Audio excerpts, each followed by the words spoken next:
اور ایک اور بات یاد رکھنا، لوگ کہتے ہیں یار ہم نے کون سا جھوٹ بولا ہے، اس میں یہ خامی پائی جاتی ہے، تبھی تو ہم نے دوسرے کے سامنے بیان کی ہے نا، تبھی تو یہ غیبت ہے، تبھی تو غیبت ہے کہ اس کے اندر یہ بات پائی جاتی ہے جس کو دوسروں کے سامنے بیان کیا جاتا ہے، اچھالا جاتا ہے، تبھی تو غیبت ہے۔ اگر اس میں وہ نہ پائی جائے بات، پھر تو یہ تہمت ہے۔ جو گلا گزاری، چغل خوری، غیبت کرتے ہیں ہم، اگر اس میں ہوتی ہے تو وہ غیبت ہے، اگر اس میں وہ چیز نہیں پائی جاتی پھر تہمت لگائی جاتی ہے، اور کسی پر تہمت لگانے والا جو ہے اس کی بھی اللہ تعالیٰ نے حد بیان فرمائی ہے۔ قرآن کریم کے اندر موجود ہے یا ایھا الذین آمنوا اجتنبوا کثیرا من الظن ان بعض الظن اثم ولا تجسسوا ولا یغتب بعضکم بعضا۔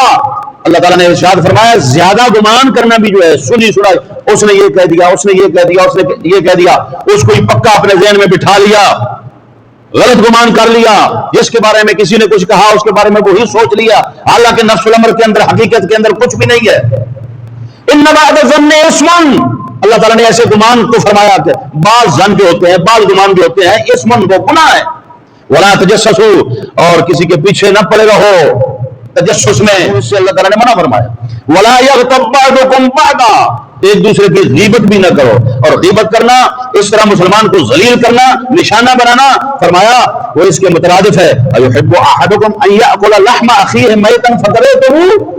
فرمایا کیا تم یہ پسند کرو گے کہ اپنے مردہ بھائی کا گوشت کھا لو؟ مردہ بھائی کا، نہلانے کے لیے اپنے بھائیوں کو مردہ کو کوئی تیار نہیں ہے تو گوشت کیسے کھائے گا؟ ہاتھ لگانے کو تیار۔ آج تو باپ فوت ہو جائے تو کہتے ہیں کوئی بڑا بڑی پہ بلاؤ امام صاحب نے، بھائی فوت ہو جائے اسی نہیں دنے جانا، سانو ڈر لگتا ہے، بلاؤ فلانے نو۔ تو گوشت کھانا، مردے کا گوشت کھانا، ایحب احدکم ان یاکل لحم اخیہ، اپنے بھائی کا گوشت، پہلے اس کا حقیقی معنی لیا جائے گا، حقیقی بھائی کا گوشت، اس کے بعد پھر کوئی بھی مسلمان بھائی فوت ہو جائے۔